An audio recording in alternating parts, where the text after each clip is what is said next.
Welcome to Jets Guru, Jets Content with Daniel Smith every Wednesday night as usual. Welcome to Jets Guru, Jets Content with Daniel Smith every Wednesday night as usual. Welcome to Jets Guru, Jets Content with Daniel Smith every Wednesday night as usual. Welcome to Jets Guru, Jets Content with Daniel Smith every Wednesday night as usual. Welcome to Jets Guru, Jets Content with Daniel Smith every Wednesday night as usual. Welcome to Jets Guru, Jets Content with Daniel Smith every Wednesday night as usual. Welcome to the show.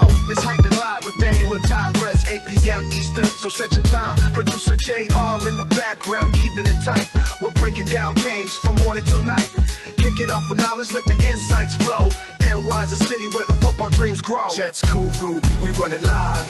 In the heart of the city, we keep the vibe. Jets talk, big plays, it's all that we do. Tune in, lock down, we got the Jets Guru. Jets Guru, Jets Guru, Jets Guru, Jets Guru. Wesley Walker, the West Star. We got the guests dropping knowledge on the mic, can't ignore the best. Guru routine in effect, ready to engage. Live streams booming, turning a new page. Football articles seen on that screen. Every play dissected, know what we mean. Jets Guru, we run it live. In the heart of the city, we keep the vibe. Jets talk, big plays, it's all that we do. Tune in, lock down, we got the Jets Guru. So stay tuned to Throw the Thought every week. And why Jets fan hear the gang green we speak. So stay tuned to Throw the Thought every week. And why Jets fan hear the gang green we speak. Stay tuned to Throw the Thought every week. And why Jets fan hear the gang green we speak. Stay tuned to Throw the Thought every week. What's going on, Jets Nation? CJ the Painkiller D. Simone here, and you are watching Jets Guru. Now, give it up for your host, Mr. Daniel Smith!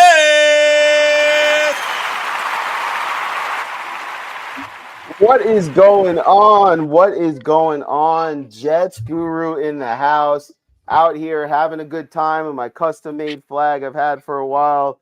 Mr. Edward Delgado, he does such a great job at making all these flags. Look, it looks just like me. I'm going to bring it to the game. I'm going to bring the game to tomorrow. I'm going to rock it, probably wear it like a cape in the back or something, tuck it in, right? Like Super Guru or something like that, something fun, you know what I mean? So, I'm really excited. This is a good time to be a Jet fan. This is a good time to be a Jet fan. You know what I'm saying? I got the baby. Come check the baby out. Baby's hanging out, right? Okay. So we're having a good time. The Jets feel like winners, right? We feel good coming off a victory. It was tough, right? In the first quarter or so, we got scared for a little bit. We thought this could be our regular.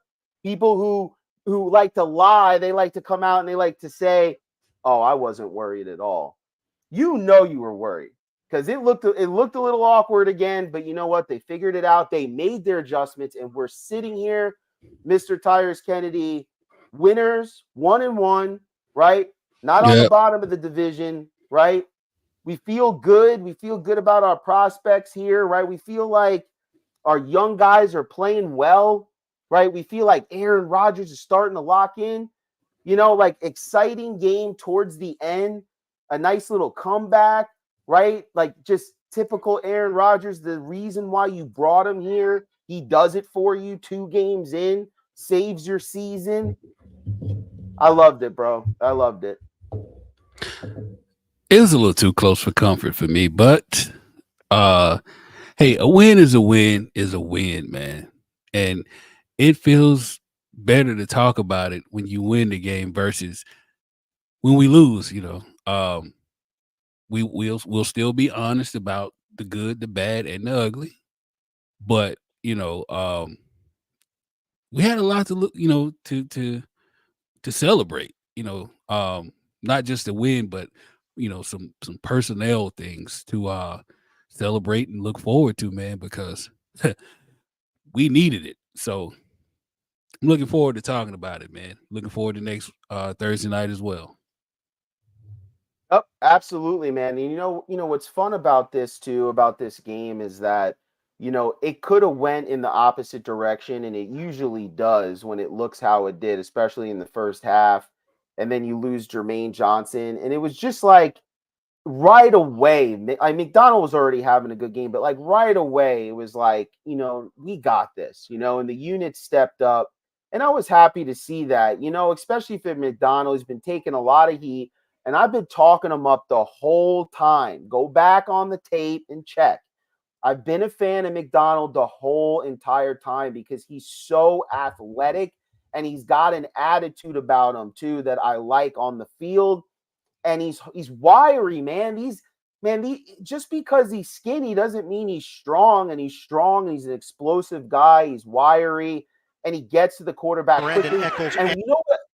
And you know what I liked about him too, and I really loved about him, is when he made that sack, he like the last sack of the game, he grabbed him and then like put his whole weight out there and hooked his legs around the quarterback and just dropped down. It was just such an excellent play. And, I think he's going to have many sacks this season if he stays healthy. So I was happy to see that. That was really, really exciting for me to see that. And then obviously, for me personally, Aaron Rodgers. For me, Aaron Rodgers is everything because my whole entire life, for the most part, I've watched garbage to mediocre to middling play to, wow, that was a surprising season, but never, Simon, see you tomorrow, but never have I had confident quarterback play. I've never had it. My whole entire life, I've never had confident quarterback play. I've had Glenn Foley. I've had Bubby Brister.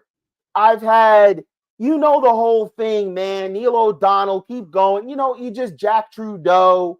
Like these are my guys. You know what I mean? And so then we got into, Chad Pennington, which was great for me. And, you have Vinny 1 year. But Chad wasn't on this level. And to see a guy come and close a game like he did and make 2 perfect throws down the sideline, mind you, he made 1 throw to a guy that's barely played with him at all, even in practice, on the money, put the ball where it needed to be. For me, it was Rodgers was what the Jets need. And if he does this, and he is capable of doing this a couple times, this is how you get to over 10 wins. Because games like this, you should most likely lose because you didn't play your best game, okay? It was comeback ball, okay? And you missed out on a lot of opportunities. And you could have lost this game, right? And you would have looked back and you would have said, dang, that dumb Ridley touchdown. Because 9 times out of 10, right, that ball either hits the ground or it's picked. I mean, that football confused me. Like when I saw Hopkins running in the end zone, I was like, why? I mean, not Hopkins, Ridley. When I saw Ridley in the end zone, I was like, why is he running around like a fool, man? This guy needs to settle down. Did his bet cash? Did he cash a parlay or something? Because I thought the ball fell through. How? There's the wiggle room for that football. And that's why when you look at the stats for Sauce in that game, Tyrus, yes, I understand that was probably his worst game as a pro, but I'm not sure if that was counted on him. Someone's going to have to, if you could clear that up for me, if that touchdown was on him 100%, because if it was, that was a Fugazi touchdown. That's not, I mean, come on. Listen, man, I thought it was a damn magic trick. Like, listen, there is no defense for the perfect pass. There isn't. Now, granted, Chuck Clark was like half a second late, took a bad angle. Like that should have been picked. But I'm not going to bash Clark for that. It is what it is. But I mean, Will Levis, to his credit, he put it to where he could only, really could only catch it.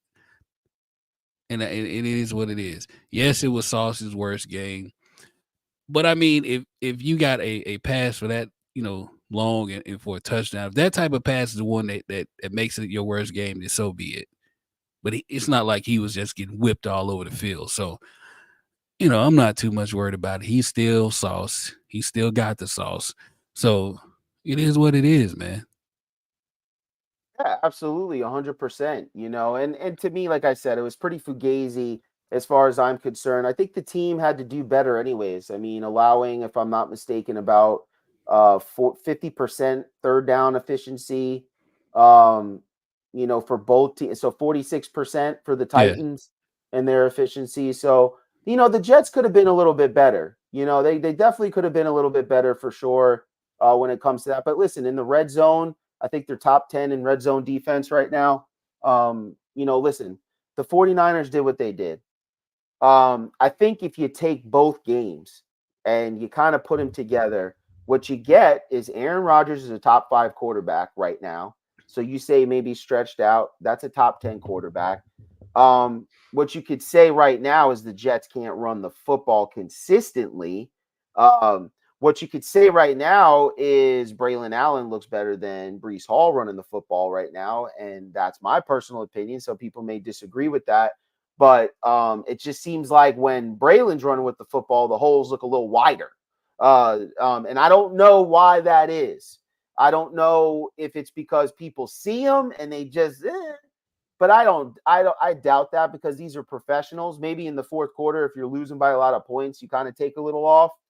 But I think Allen is a really good change of pace back, and that's going to help Brees Hall. But I also do believe if this Jets run game doesn't get going, we talked about this before. You can't exclude your top players. You have to find a way to put the ball in their hands. Like Garrett Wilson, they do it like one drive a game where they just exclusively just go to him, and they usually either score or they get pretty close to it. So I'm not an offensive coordinator, and I'm not going to sit here and tell you I'm the greatest person when it comes to X's and O's and the naming the plays. But just sitting back and observing that, I am very good at. What I could tell you is I watch NFL football around the league, and other teams highlight their players. And if you're going to be corny enough to run, pass, run, pass, run, pass, then you could be at least corny enough to keep going to the same player on your team who can't be stopped and make them make an adjustment and then drift away from that and play games with them. So for me, I think the Jets have to do a better job moving forward, especially in this Pats game. Like, use this as a game where you feature your stars. Like, I like the fact that Hall was out wide because he's talented and he could be used in the slot, out wide. You can use him on everything. I mean, everything. This guy's dynamic. Where Braylon is more of the bruiser, and he's learning how to develop to be that back that could catch footballs out of the backfield. That was one of his knocks coming out of college, but it really wasn't a knock. It's just he wasn't featured in that way. I think that you need to feed Garrett Wilson. There's no reason why that you shouldn't be going to him. He should have at least 12 to 15 targets a game, easy, no question, in my opinion. And you could use Garrett also in different ways. I'd like to see Mike Williams used a little bit more in this game. I think he's ready to go. I think he's healthy. If you could send him out there to go get pretty much a game-winning catch, then I'm pretty sure he could go out there for about 10 to 15 more plays coming in this game against the Pats. Offensive line, Tyrone Smith didn't even allow a pressure, if I'm not mistaken. Let me go back and check that because I don't want to be giving you guys some nonsense. No, he did not let up a pressure on 34 pass blocks and snaps and recorded a game-high 30% impact run block rate, a metric calculated by dividing a player's positive graded snaps by their total snaps in the run game. So these are the types of things and the reasons why we brought them in. I want to see a little bit more push up front. But overall, I liked what I saw offensively. Now also, let's talk about this. I'm gonna let you kind of go into this, Tyrus, before we move on to the next segment. Is we had an injury to CJ Mosley, and somebody that you've talked up and you made me focus in and look at more is Mr. Sherwood. And he has stepped up, man. So talk about him a little bit. Hey, listen, man. I sometimes I feel like I should change my name to Nostradamus. Like I've been calling my shots like Babe Ruth, man, and every last one of them I told you about has shown themselves to be, what they are. So Jamie Sherwood, 5th round, I believe, converted safety. They put a lot of time into developing him into what he is right now, and we're seeing it on the field. He's a sideline to sideline backer. He's fast. He's wiry, long arms, high motor, and we saw him, wreck shop when CJ went down. Now, I have been a fervent CJ supporter. I love CJ. He brings something to this team that we didn't have, and I hope his toe gets better. But in my opinion, they really need to figure out how to have three linebackers on the field. Uh, Especially with a team like New England. We'll talk about that a little later, running the ball. That 4-3 is where it's at with Sherwood, with Quinnen, with Quincy, um, to help that front four that doesn't get much push against the run. So I'm really looking forward to seeing Sherwood again. In my opinion, they need to try to re-sign him right now.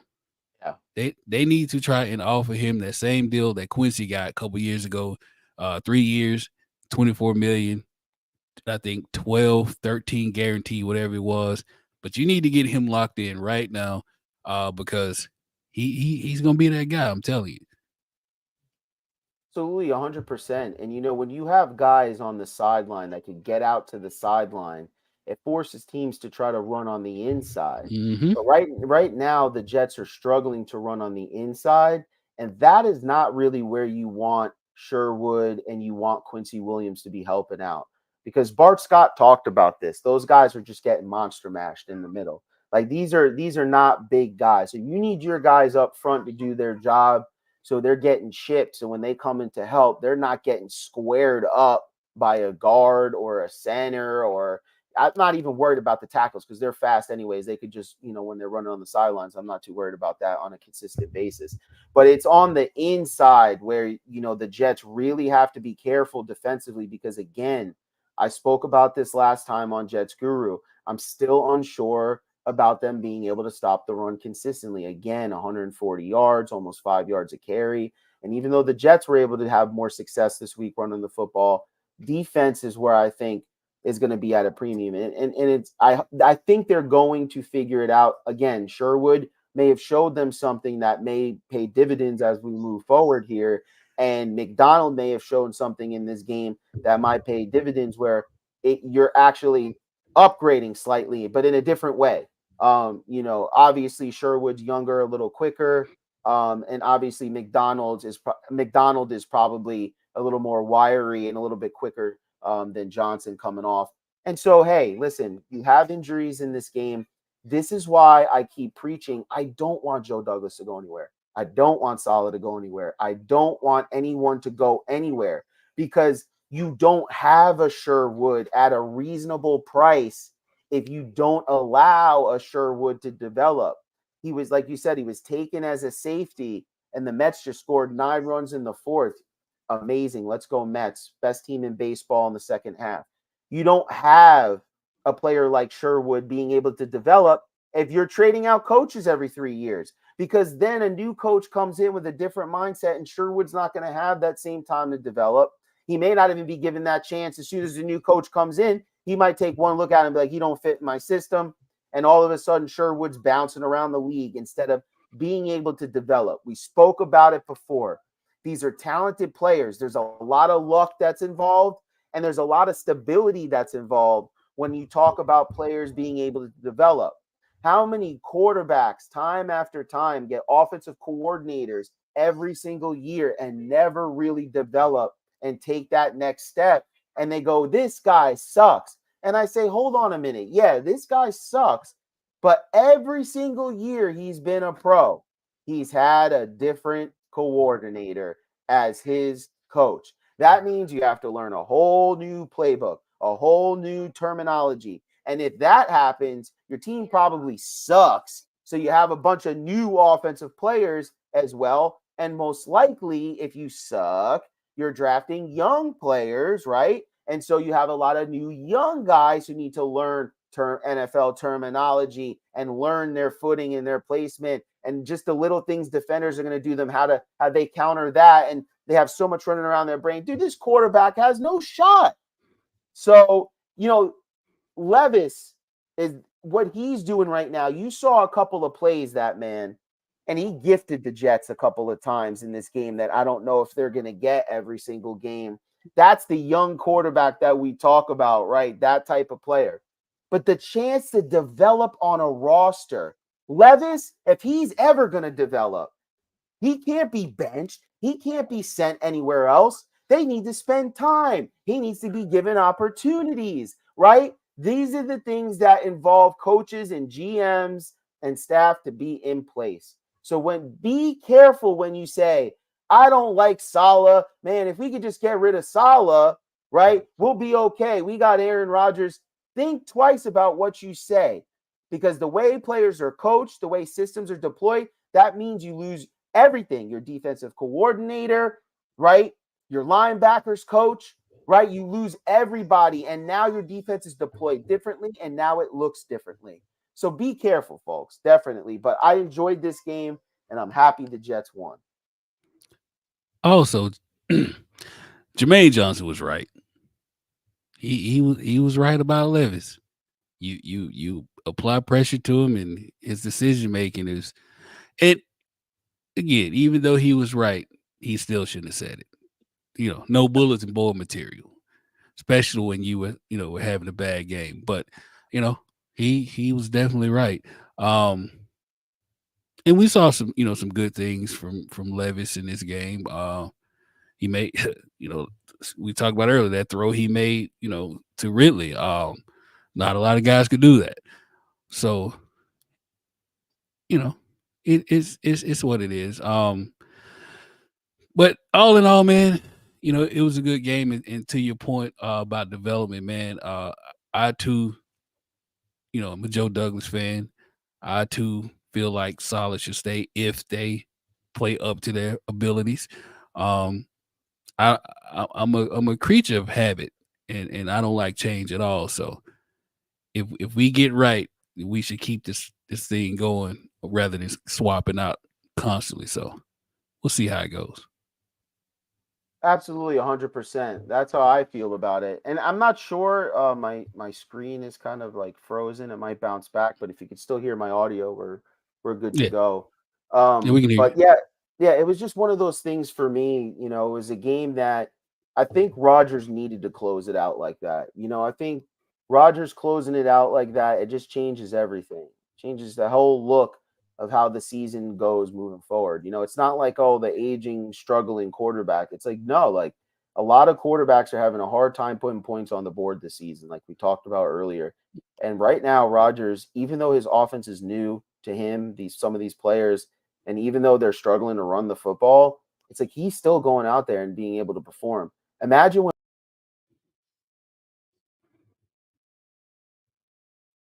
Well, it looked like we lost.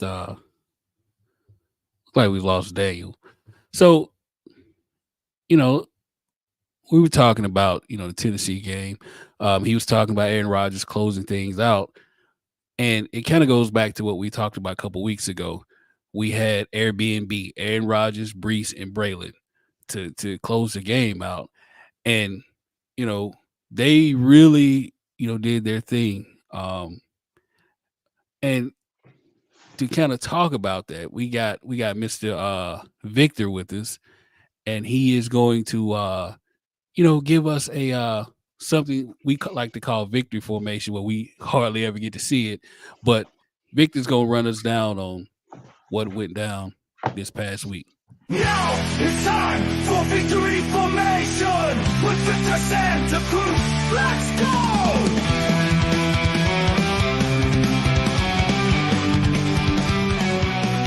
Let's go!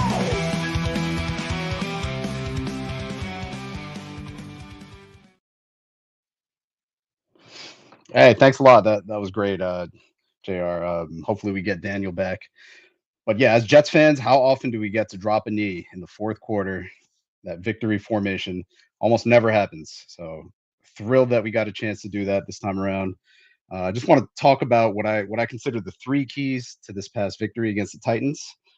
Number one, you can start rolling your eyes right now. Offensive play calling. How often do we see boring, uninspired play by the Jets offense? Not this time. Well, it started off flat, started off slow. Something changed. We saw the Jets do a better job this week of finding matchups, getting a little creative. We're not asking Hackett to reinvent the game of football. We're just asking him to use his personnel, make some good calls, find some good matchups, and we did some of that this past weekend. So the prime example, having both Brees and Allen in the backfield at the same time. You motion Brees out to the right, you fake the ball to him, little flip to Allen to the left side, and now he's got a couple blockers in front of him and a clear path to the end zone. So I was really impressed by that play. Once again, simple, keep it simple, but use your strengths and keep the defense guessing. Same thing. We already spoke about the Brees Hall catch for the touchdown. Another great play. Very simple. Once again, you split your running back out to the right. You see he's matched up with a linebacker. What are you going to do? You're going to send him deep, and you're going to throw him a deep ball. How much of that is Aaron Rodgers? How much of that is Hackett? I saw a clip where Aaron Rodgers was saying that it was Brees telling him, "Hey, if I'm matched up on a linebacker, throw me a go ball." And that's exactly what he did. So finally, some a little bit of spark to this offense, doing a couple of things that we all felt that they should be doing. I want to see more screen passes myself.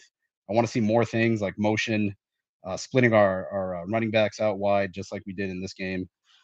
And then just also the ability to execute. Having Aaron Rodgers, he's just dropping dimes on these plays. That fade he threw to Williams down the sideline was absolutely incredible. Great catch by Williams. That's what we brought him here for. I want to see more of that. Garrett Wilson with that nice little sluggo route. Great throw by Rodgers. So I would just want to see a lot more of this kind of stuff from the Jets offense. No more of this run, boring pass type offense. Everyone knows it's coming. It's easy to stop when you know it's coming. So they did a good job of mixing things up a little bit this week against the Titans. Number two, containing the run. So this has been, no pun intended, the Achilles heel of the Jets defense, right? It's when San Fran's just running the ball down your throat, 5 yards, 10 yards, 15 yards every play. What are you going to do? Now they're going to be able to keep you on your heels. They're going to start throwing the ball on you. They can open up the full playbook. So the Jets aren't really built to stuff the run every week, but you've got to find a way to contain it. And I think they did a good job this week.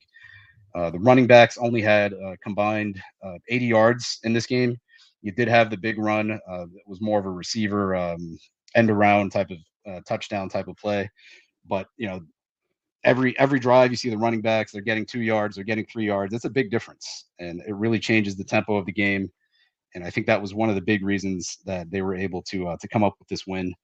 You just can't let teams run all over you in today's NFL. Your strength is your secondary. Force them to throw the ball. Make them throw at sauce. So they did a good job there. And also, I saw a big difference in the defensive line and the linebackers.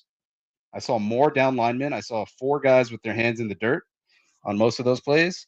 Last week, I saw a lot of looks where there were 2 guys with their hands in the dirt. You can't get a push at the line when you're doing that. There's no reason for you to be doing that if they're running the ball down your throat. You need to be stacking that line. I saw a lot more of that this week. And also the linebackers stepping up and attacking the gaps. They didn't do that last week. They were hanging back. They were kind of playing this soft contain, and they were just getting pushed around because of that. They were giving the offensive line the opportunity to come up, push them around, create those huge holes. So they did a much better job this week, and I think that was pretty key for them. And number 3, the turnover battle, protecting the football, taking advantage of the other team's mistakes. Jets went 2-0 in turnovers. So, like you said, Jermaine Johnson, he said Will Levis gets a little panicky, and we saw it with that ugly, weird fumble. He also threw a deep ball, which was not a good decision, into double coverage. Eccles picked it off. That was a great job by Eccles on that play. He wasn't even supposed to be there. He was supposed to be you're supposed to see DJ Reed there. That just shows you the depth we've got in the secondary. But no turnovers on offense. Clean game. Excellent. We want to see that every week from the Jets offense. So we've got the quarterback for it. Aaron Rodgers is known not to make mistakes. He throws the ball to his own guys, unlike other quarterbacks we've had recently. and protect the football, take advantage of the other team's mistakes. Even the block punt, not a turnover per se, but block a punt. You don't let the team flip the field on you. In today's game, you're able to take away 2 possessions from the other team. You're only getting 8, 9, 10 possessions a game. Take away 2 in a close game, that makes all the difference. You win the turnover battle. You do these 3 things, and you come away with the win, and you get to drop that knee in victory formation. So those are my 3 keys to victory against the Titans. So thanks again for letting me run this segment. Thanks, Guru, and I'll pass it back to you and Tyrus. Now it's time for victory formation with Victor Santacruz. Let's go!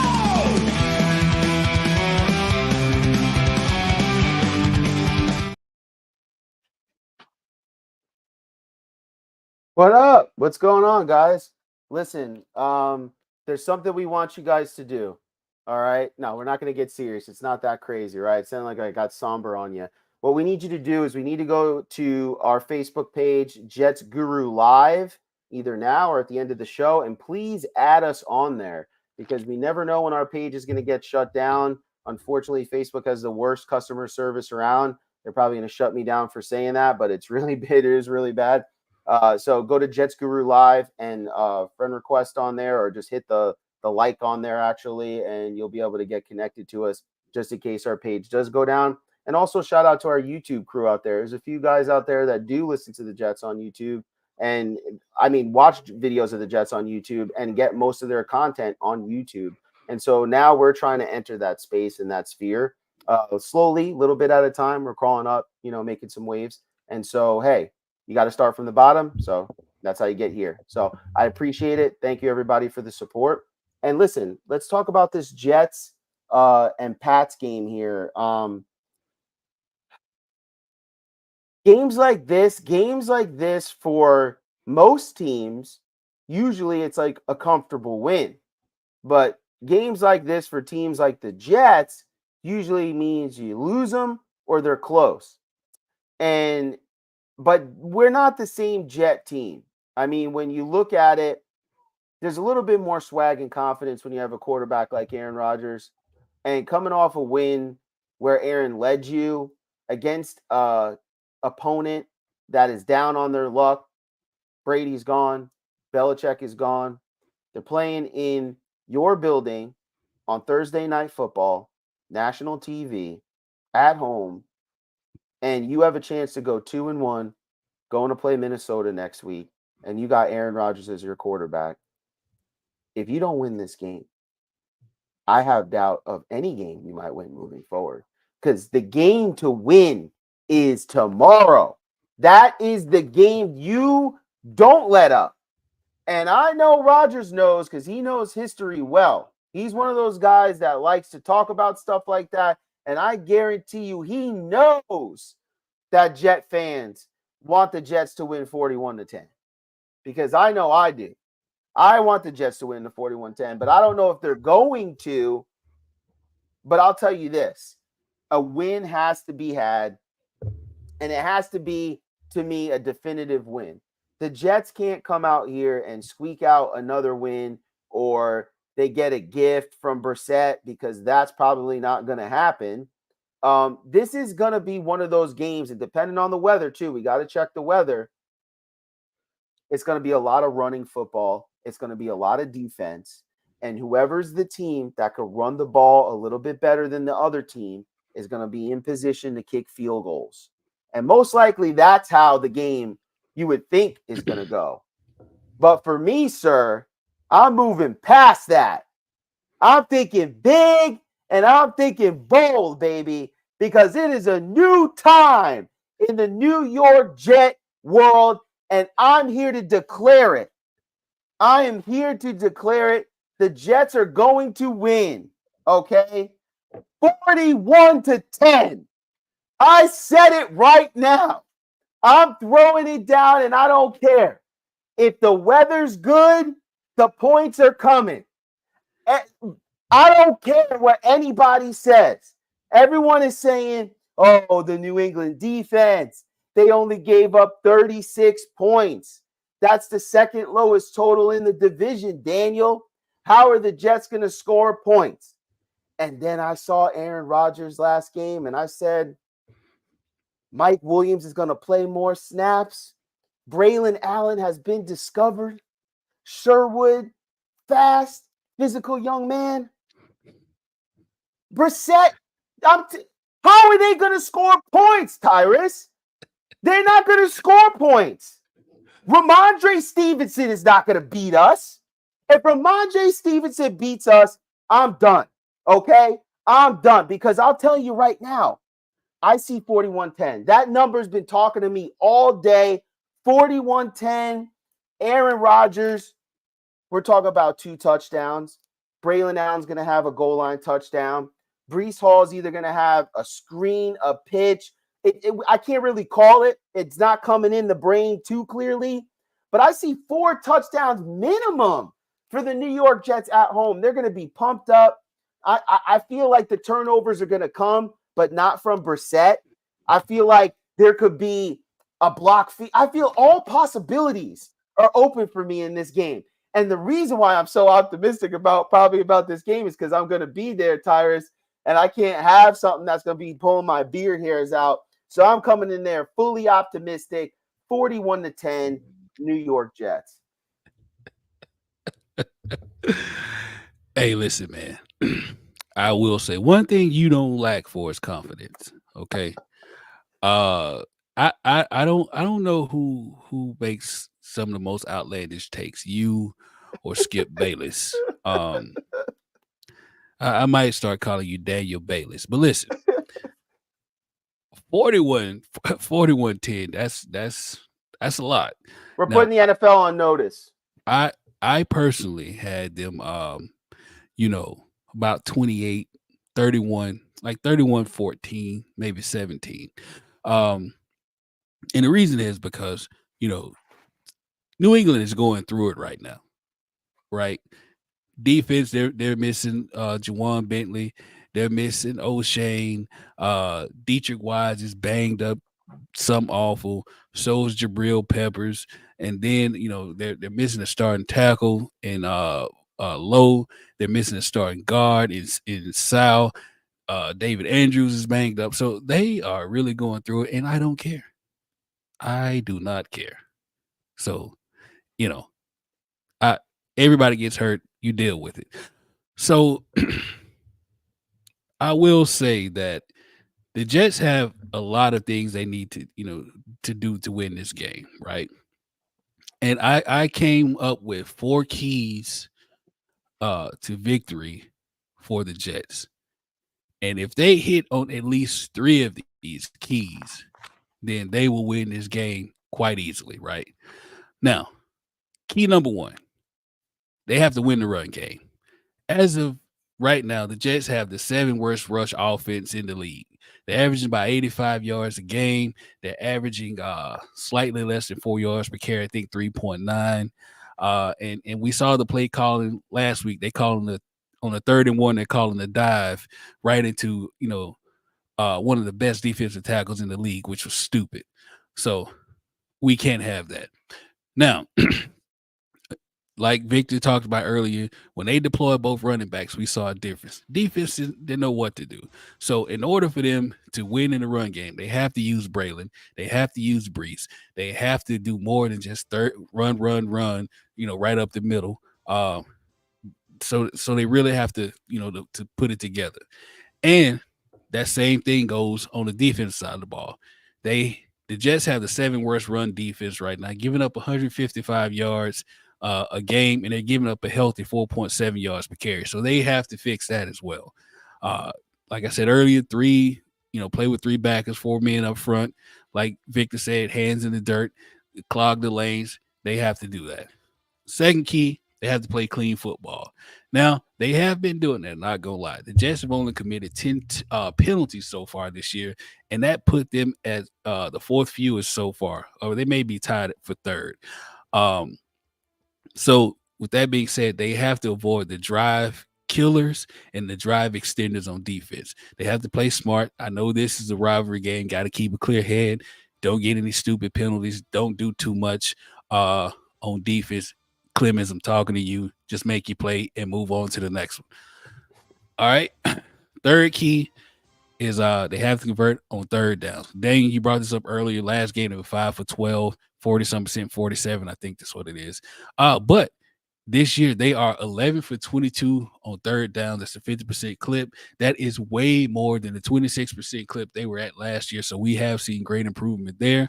So they have to convert on the third and shorts. I hate to keep going back to this 3rd-and-1, but it really grinded my gears to see them run right up the middle to Jeffrey Simmons. You have to convert on 3rd-and-1, 3rd-and-2, 3rd-and-short, 5, 6, whatever. And they can use the run game to make it 3rd-and-short. So they have to continue to improve and keep up with that 50% clip or go even better converting on third downs. And on defense, New England, they are the 9th worst third down conversion defense. They're giving up teams that convert 42% of third downs against New England. So the Jets have a lot of room there. Now, on the flip side, the Jets are even worse than New England at stopping teams on third. We're giving up 44%. So we have to fix that. Get off the field, put the ball in Aaron's hands, and again, win on third downs on offense and defense. And finally, we gotta control the clock. Last week they were even with Tennessee. Week before with San Francisco, it was almost a 2-1 clip. They possessed the ball a little less than 26 minutes, and that's where the Jets are right now. So New England, they are the 4th best in time of possession at 34, 35 minutes because they run the ball a lot. And in order to beat that, again, we have to clog the lanes, keep them from running the ball, make Jacoby throw it to Sauce, make him throw it to Eccles or Reed or whoever else is back there.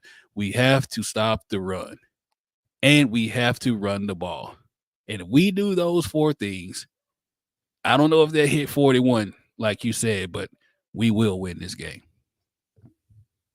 Absolutely, man. Those are great keys to the game. And and really honestly, the number one key to the game is the run defense. I mean, they're right at the tops of the league in allowing 155 yards a game. It's one of those things where they're a great defense, but when you look at the Jets and you look at them right now, they're not the same team. If you really think about it, JFM is gone, Huff is gone, Johnson is gone now. I mean, that's a lot of firepower. And then we lost Woods, and so this is honestly a brand new front in a sense, and it's going to take a little bit, but yeah, it worries me. The run worries me because, like Tyra said, those are down extenders. When you can't stop the run, you start off, then it's 1st and 5. All of a sudden, then it's 2nd and 2. 3rd and 2 after the second down, and then they can do so many plays at 3rd and 2 where you need them to be at 3rd and 6, 3rd and 7, 3rd and 8, and more. So then that way, these cornerbacks who are going to hold the play as long as possible gives you more time to get up front and get that quarterback and push and get pressure. And guys like McDonald don't need a lot of time, but you got to get pressure on the quarterback. Now, Brissett is not going to make a lot of mistakes in this game. So the Jets have to be very, very careful about stopping the run because the game could go like just chunks of runs at a time, just completely taking time as possession off the clock. The Jets have spent so much time as a defense trying to keep great quarterbacks. We want them. We want to hit them, and we want to keep those offenses. We don't want Peyton Manning on the field. We want to sustain drives. We want to run. Now we want Aaron Rodgers on the field as soon as possible. I want the defense 3 and out. Get Aaron Rodgers on the field. I want another opportunity for Aaron Rodgers to score points. When these teams are running on you like this, it's sustaining drives. It's wearing your defense out. It's keeping Aaron Rodgers off the field. And the longer you keep him off the field, that you're not putting points on the board, you're going to keep the Patriots in the game. You're playing a quarterback that doesn't make a lot of mistakes. You're going to be in trouble. So for me, again, I think it's just a different approach. All those guys that you read on those injury reports are unique and very good pieces to their team. The Jets, on the other hand, are missing one piece that's unique and very important to their team. I think the Jets can recover from that where the Patriots can't. The Patriots have 3 offensive linemen that aren't available for this game. Okay. The Jets should have a little bit more push up front. They had 4 sacks last week. They had 6 tackles for loss, I believe. I want to see the Jets around 6, 7 sacks in this game. I don't see why not. Stuff the run.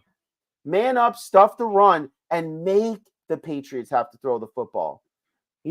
Get them off the field, get Rodgers on the field so we can score points to put pressure on them, win the possession battle. That's really, really important. And don't fumble the ball in key situations, right? Don't throw picks in key situations. It's the same stuff for every team. It's the little nuances in the game that really matter. Is Aaron Rodgers going to make that touch throw down the sideline where the Jets need it? That's where it's at. We all know the same stuff. I'm not telling you guys nothing new. Stop the run. No turnovers. Score touchdowns.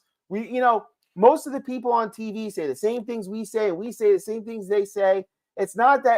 Football is not rocket science. It's how you tell it that makes it captivating.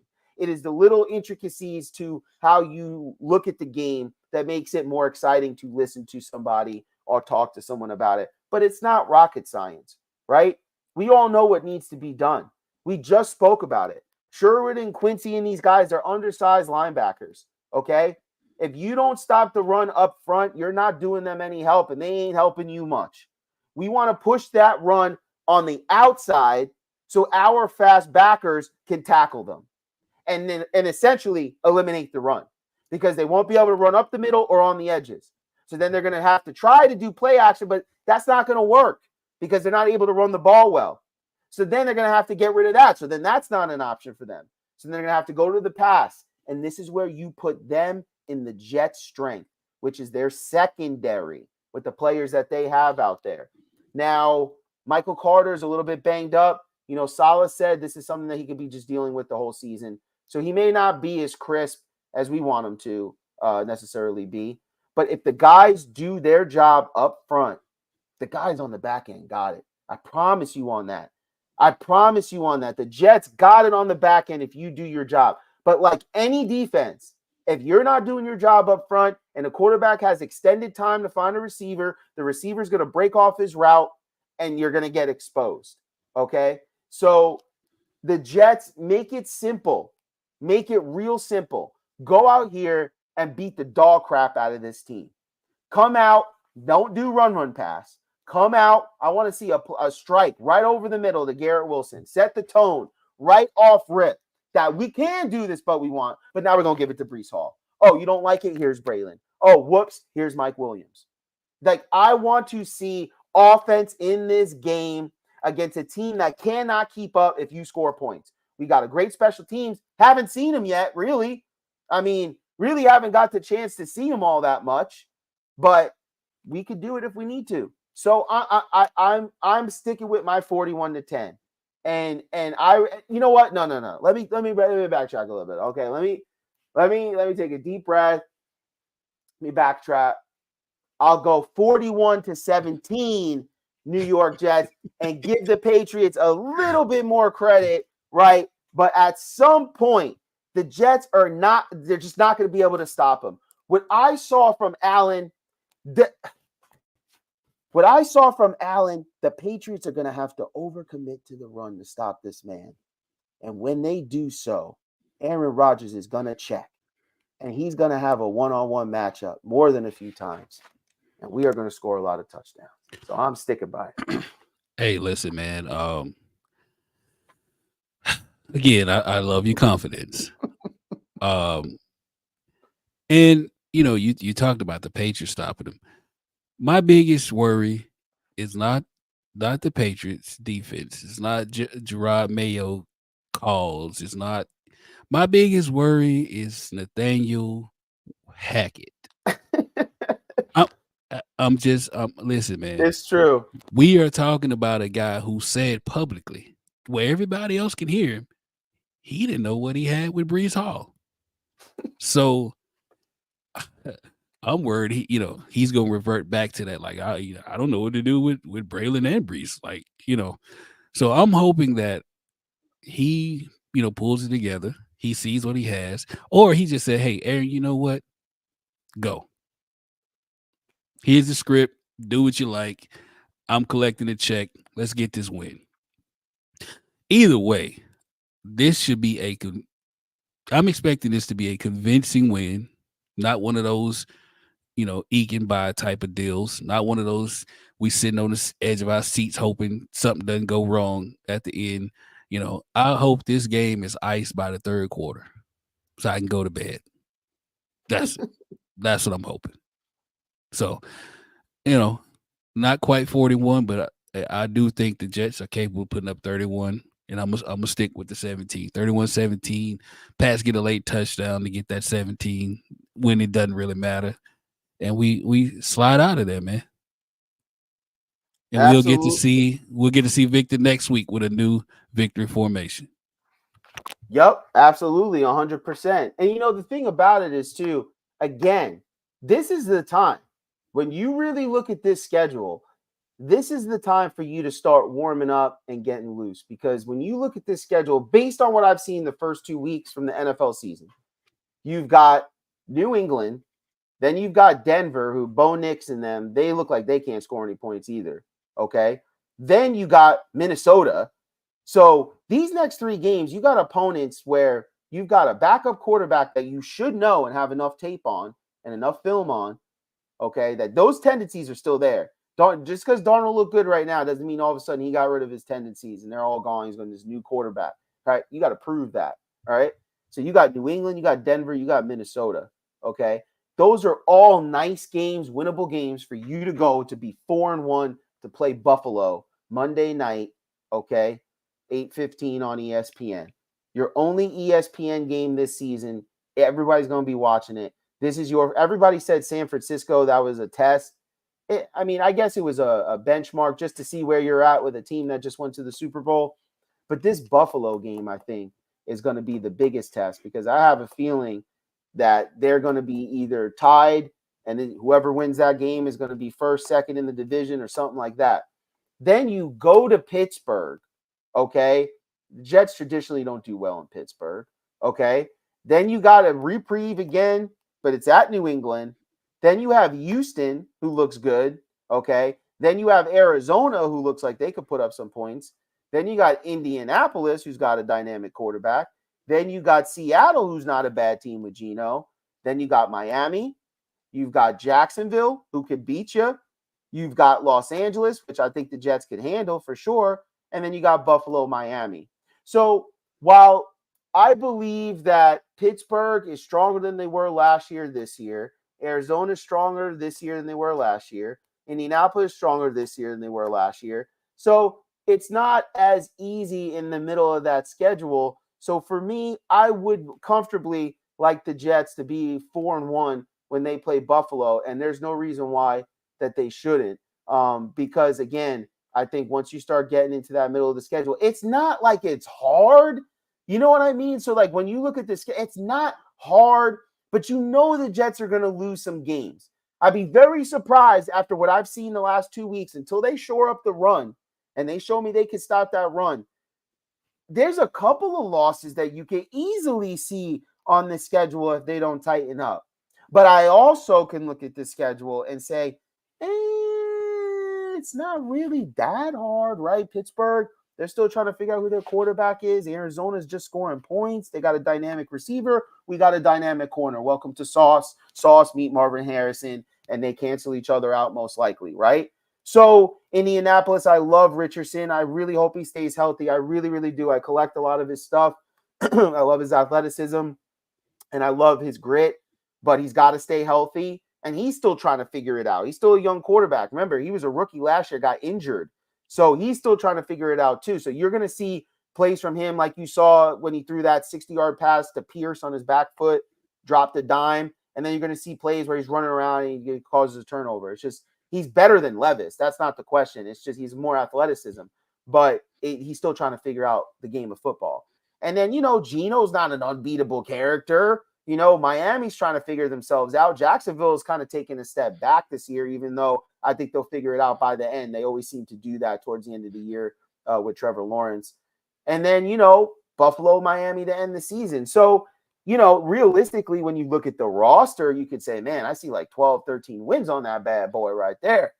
But, knowing how the NFL season plays out, usually you can also see 9-10 wins on there. And when you start getting in that 9-10 win section, then you start jostling with other teams, and then you could find yourself really fighting for something. If you could get out to a quick start, I don't know the percentages. Maybe we could find it out by the time Tyrus says his last, and then we close. But what are the percentages of the teams who start 4-1 that make the playoffs? I guarantee you it's probably around 70%. I'm going to say. I'm just going to throw that out there. It's got to be 70% or higher. But yeah, so the Jets, these are winnable games, Tyrus, and it starts at home tomorrow. Yeah. I looked at the schedule and went down, and barring injury, I've had us winning the East, winning, 11 to 12 games. And I still feel the same way. So there are a lot of winnable games, but I don't care about those winnable games down the road. I care about the one tomorrow night. So we get that one first and worry about the rest. That's it. So Mr. Tyrus says it first. 41-17. New York Jets. And we love you guys. Thank you so much for tuning in. I'll be at the game. If you see me there, please say hi. Don't feel weird. There's not a lot of people. And the beard looks better in person. So if you see it, it's me. Okay. I try to get it to come right across like this. Not many people could do that. Okay. So I try to do it. You see me, stop me, say, hey, what's up? Let's talk a little bit. Right. Let's talk Jets football. Let's get excited. I won't be there till I have work and I have to drive 4 hours to get there. So I'll be there probably around 6 or so. But when you see me, stop me and fill up the stadium. If you have a chance to get a ticket and you're kind of like, I got the money, but I just don't know, it's going to be late. Hey, if you could free up, do it, bro. Do it. Go. Also, we have women too. So, ma'am, lady, you can go too as well. And for our non-binary Jet fans as well, they, them could go to the Jets game too, right? So everybody fill up this stadium. Let's be really loud. I know I am. Let's be safe out there, right? Football game doesn't mean more than life. So be careful when you get out there. Yes, yikes, 4 hours is a long drive, but I'm doing it for the Jets, baby. I'm going to be doing it a couple times this year, either a drive or a fly, but Syracuse doesn't have flights coming in past 9 o'clock. So I have to sacrifice the car, drive down there in the time. But we're going to do it, man. We're going to be blessed. We're going to go out there. We're going to win this game 41-17. Thank you, JR, for everything that you do. Everything looks amazing. Again, if you want JR to help you out with your show, you have to pay him. He's a busy man. He does not work for free anymore. And yes, I speak for him. So thank you, everybody, for tuning in. Facebook, Instagram, YouTube, the other Jets Guru live page that everybody's going to be going to and subscribing to, because just in case we get kicked off this one, you could still catch this beautiful beard and that beautiful domed head right there to my left or right, however you're seeing it. So thank you so much. Thank you, everyone. Thank you, Victor, for the great segment. Thank you, JETS, Jets, Jets, Jets. What you know about rolling down in the deep? Riding in the deep. Down in the deep. Now I know y'all be loving this shit right here.